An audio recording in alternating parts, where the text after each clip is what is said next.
Bab 286. Sebuah formasi pembunuh. Seperti yang dipikirkan Erikin, formasi pembunuh ini telah ada selama bertahun-tahun, dan bahannya telah terkorosi oleh air. Jika Erikin datang beberapa saat kemudian, mungkin formasi pembunuh ini akan jatuh ke tangan Gerbang Lingdong. Ngomong-ngomong, aku benar-benar berhutang budi pada Gerbang Lingdong. Erikin menggaruk kepalanya, tapi hal semacam ini selalu menjadi milik bagi mereka yang mampu, jadi ini bukan merampok mereka. Mengikuti reiki ini, Erikin datang ke inti formasi pembunuh. Di tengah-tengah formasi pembunuh, ada benda seperti pohon hijau. Pada saat ini, pohon kecil ini sedang bersinar, menembus kebiruan air. Erikin menarik napas dalam-dalam, dan tiba-tiba merasa segar kembali. Jika tebakanku benar, ini pasti pohon purba alami. Erikin berkata dengan penuh semangat, menahan kegembiraannya. Pohon purba alami terbentuk dari alam, konon pohon purba alami yang tumbuh besar dapat membuat manusia mencapai pencerahan dan menerobos rintangan. Tetapi pohon purba alami ini telah tumbuh selama ribuan tahun, masih belum juga tumbuh besar. Erikin menjabat tangannya dan mengulurkan tangan ke pohon purba alami ini. Pada saat ini, ada suara keras di bawah air, dan manusia tengkorak dengan pisau baja melangkah keluar. Pisau baja di tangannya menghantam Erikin dengan keras. Erikin tidak bisa menghindar dan menebas bahu. Dengan suara dentang yang keras, tulang di bahu Erikin tiba-tiba terpukul, dan seluruh tubuhnya bergetar. Sungguh kekuatan tirani. Erikin buru-buru mundur, menatap manusia tengkorak itu dengan serius. Manusia tengkorak itu telah melahirkan kerohanian, dan tubuh kuat Erikin mengejutkannya. Fisik emas ajaib. Tengkorak itu mengeluarkan suara serak, seolah dari ribuan tahun yang lalu. Oh, kamu bisa bicara. Erikin bergumam, itu mudah. Jika aku tidak salah tebak, apakah kamu penjaga pohon purba ini? Si manusia tengkorak tidak menjawab pertanyaan ini. Dia berkata dengan suara serak, fisik emas ajaib. Tidak heran bisa menyusup ke bawah sini. Apa fisik emas ajaib itu? Tanya Erikin. Si manusia tengkorak masih tidak menjawab. Dia berkata dengan dingin, Junior, cepat pergi. Erikin berkata tanpa daya, ternyata tuli. Kamu yang tuli. Manusia tengkorak itu sangat marah, dan menyerang lagi dengan pisau baja di tangannya. Karena dia berada di bawah air, kecepatan Erikin jauh lebih lambat. Pisau itu menyentuh wajah Erikin dan menghantamnya dengan keras ke tanah. Lubang besar lain tiba-tiba muncul di tanah, dan seluruh formasi pembunuh sedikit gemetar. Cepat pergi, jangan sampai kamu mati, kata manusia tengkorak itu dengan marah. Erikin mengepalkan tinjunya dan menggelengkan kepalanya. Tidak, pohon purba ini sangat penting bagiku, aku harus mengambilnya. Cari mati. Manusia tengkorak itu menyerang lagi dengan pisau baja.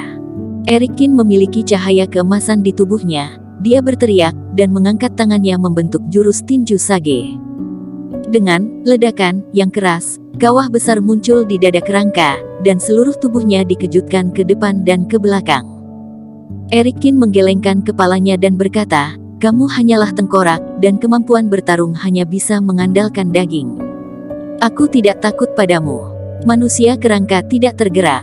Dia adalah penjaga yang ditanam dengan kesadaran.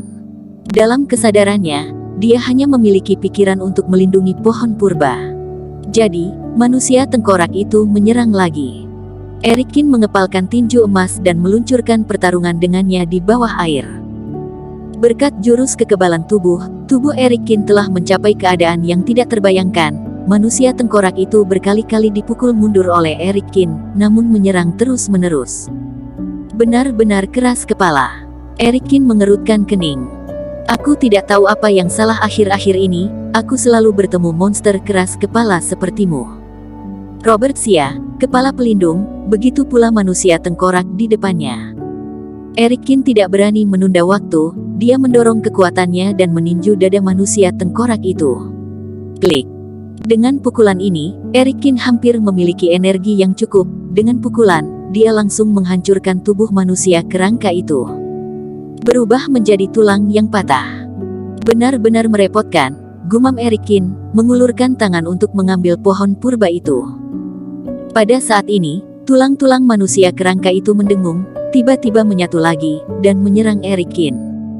Ternyata bisa hidup kembali. Erikin mengerutkan kening dan bertarung dengannya lagi.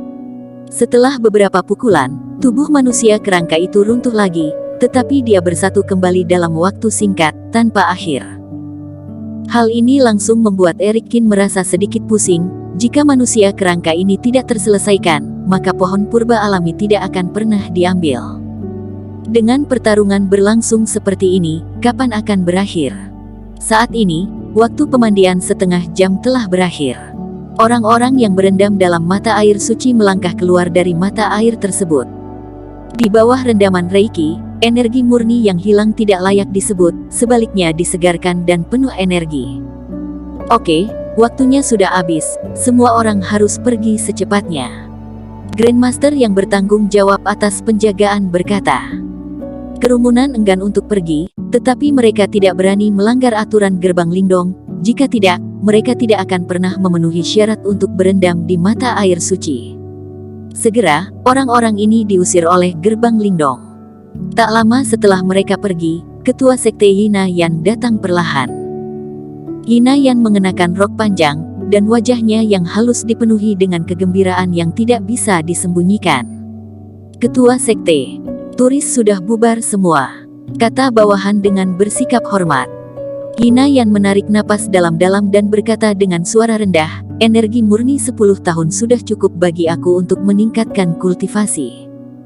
Dia mengulurkan kakinya dan menyentuhnya dengan lembut di permukaan air, kemudian bajunya terbuka, tubuh telanjangnya yang seperti batu giok terlihat di udara. Semua anggota sekte dengan tahu diri memalingkan wajah. Ketua sekte Yan.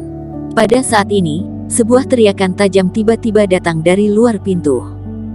Wajah Yina Yan sedikit berubah, dia mengulurkan tangannya dan buru-buru mengenakan pakaiannya lagi. Karena kekurangan waktu, pakaiannya terlihat sedikit berantakan, yang menambah pesonanya. Ketua sekte Yan, apakah ingin mandi? Orang yang datang adalah seorang pria yang tingginya sekitar 1,8 meter. Dia memandang Yina Yan dengan penuh nafsu, hampir ngiler. Yina Yan mengerutkan kening dan berkata, Ketua Sekte Huang, ada apa?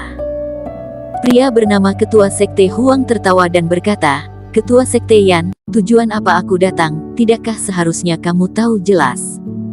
Wajah Yina Yan masam, tapi dia masih mencoba menenangkan emosinya dan berkata, tunjukkan teh pada Ketua Sekte Huang. Ya. Orang-orang di samping dengan cepat memindahkan meja dan kursi dan menempatkannya di sisi mata air suci.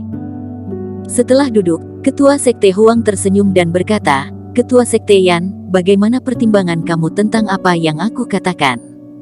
Yina Yan tidak berbicara untuk waktu yang lama.